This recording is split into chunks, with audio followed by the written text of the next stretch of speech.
It is said, money is a terrible master, but a great servant.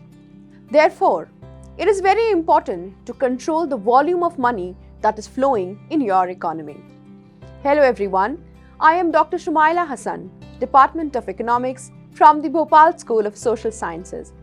And today in this module, we are going to discuss about credit creation, credit control, and the quantitative methods of credit control. Let's take a quick overview of the module, that is, what are the things that we are going to cover in this module. First and foremost, we will talk about the methods employed by the Reserve Bank of India to control credit. Then we'll talk about the quantitative methods of credit control. Under the quantitative methods of credit control, we will be discussing about the bank rate policy, open market operations, variable reserve ratios, statutory liquidity ratio, and the cash reserve ratio. At the outset, let's try and understand what is credit. By definition, credit is the ability to borrow money or access goods and services with an understanding that you will pay later. Lenders, merchants, and service providers, popularly known as the creditors, grant credit based on their confidence that you can be trusted to pay what you have borrowed from them along with any finance charges that may apply. To the extent that the creditors consider you worthy of their trust, you are said to be creditworthy or to have a good credit. Now let's talk about the methods of credit control. The methods of credit control are those instruments which are used by the Reserve Bank of India, if you talk in the Indian context, or any other central bank in order to control the volume of credit flowing in an economy during a financial year. These methods of credit control are divided as quantitative credit control methods and qualitative credit control methods. The quantitative or the traditional methods of credit control include the bank rate policy, open market operations, and variable reserve ratios. While the qualitative or the selective methods of credit control include regulation of the margin requirements, credit rationing, regulation of consumer credit, and direct action. Although we have two different categories of credit control methods, that is, the quantitative methods and the qualitative methods. But in this module, we are going to concentrate only on the quantitative methods. Now, as the name suggests you, quantitative methods, that means they can be exercised with the help of certain quantities or can be expressed in terms of numbers, ratios, or percentages. Under the quantitative methods of credit control, the basic instruments are the bank rate policy, the open market operations, variable reserve ratios, and under the variable reserve ratios, we have the statutory liquidity ratio and the cash reserve ratio. Let's first talk about the bank rate policy. The bank rate, also popularly known as the discount rate, is the rate payable by the commercial banks on the loans from or the rediscounts of the central bank. A change in the bank rate affects other market rates of interest as well. An increase in the bank rate leads to an increase in the other rates of interest, and conversely, a decrease in the bank rate results in a fall in the other rates of interest. The bank rate keeps on fluctuating. A deliberate manipulation of the bank rate by the central bank to influence the flow of credit creation by commercial banks is known as the bank rate policy. It does so by affecting the demand for credit, the cost of the credit, and the availability of the credit to the consumers in an economy. Like I mentioned, the bank rate can either be increased or it can be decreased depending upon the position of the economy, whether it is experiencing an inflationary pressure or it is experiencing a deflationary pressure. An increase in the bank rate results in an increase in the cost of credit. That means the credit becomes expensive. This is expected to lead to a contraction in the demand of credit.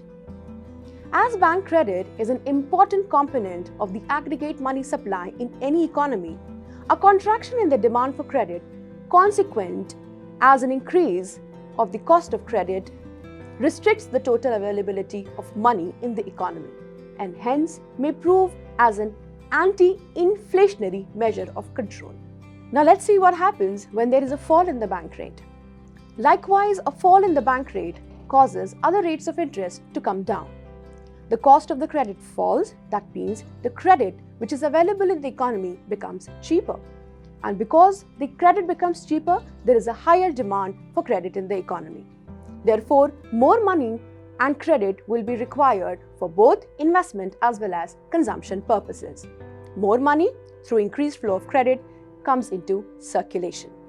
A fall in the bank rate may thus prove as an anti-deflationary instrument of control.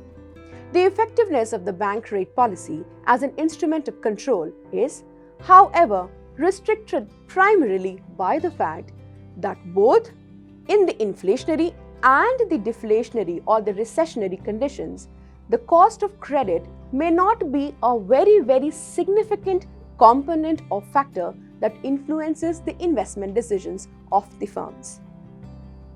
Now let's talk about the second quantitative instrument, that is the open market operations, popularly known as the OMOs. The open market operations refer to the sale and purchase of the securities by the central bank to the commercial banks. A sale of security by the central bank, that is, the purchase of security by the commercial bank, results in the fall of total cash reserves held by the commercial bank. A fall in the total cash reserves leads to a cut in the credit creation power of commercial banks. With reduced cash reserves at their command and disposal, the commercial banks can only create lower volume of credit. Thus, a sale of securities by the commercial banks serves as an anti-inflationary measure of control. Likewise, a purchase of securities by the central bank results in more cash flowing back to the commercial banks.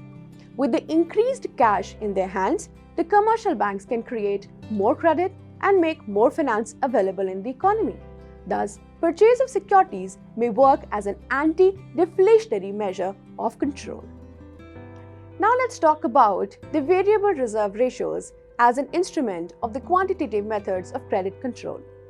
The variable reserve ratios refer to that proportion of the total bank deposits that the commercial banks are required to keep in the form of cash with the Reserve Bank of India in order to ensure the liquidity for the credit created by them. Now let's try and understand the mechanism which is exercising behind this particular instrument. A rise in the cash reserve ratio results in the fall in the value of the deposit multiplier. Conversely, a fall in the cash reserve ratio leads to a rise in the value of the deposit multiplier. A fall in the value of deposit multiplier amounts to a contraction in the availability of credit in the economy, and thus it may serve as an anti-inflationary measure. Now let's see what happens when there is a rise in the value of deposit multiplier.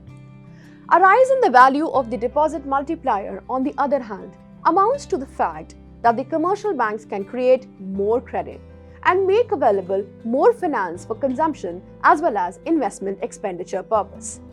A fall in the reserve ratio may thus work as an anti-deflationary method of monetary control.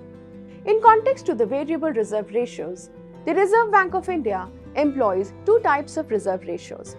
The first among which is the statutory liquidity ratio, or the SLR, and the second is the cash reserve ratio, popularly known as the CRR.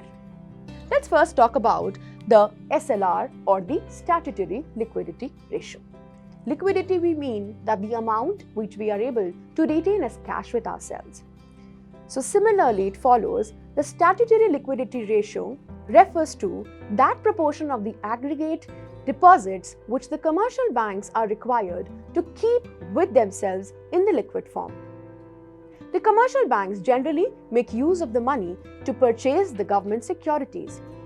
Thus, on one hand, the statutory liquidity ratio, or the SLR, is used to siphon off the excess liquidity in the banking system, and on the other hand, it is used to mobilize the revenue for the government.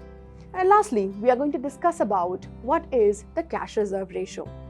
The cash reserve ratio refers to that proportion of the total aggregate deposits which the commercial banks are required to keep with the Reserve Bank of India to ensure the liquidity for the credit created by them. A rise in the ratio reduces the credit in the economy, and a fall enhances the credit creation capacity of the commercial banks. It is again calculated as a percentage of the total deposits with the commercial banks. So this was all about the quantitative methods of credit control. In our next module, we will be back with the qualitative measures of credit control. So stay tuned and thank you for watching.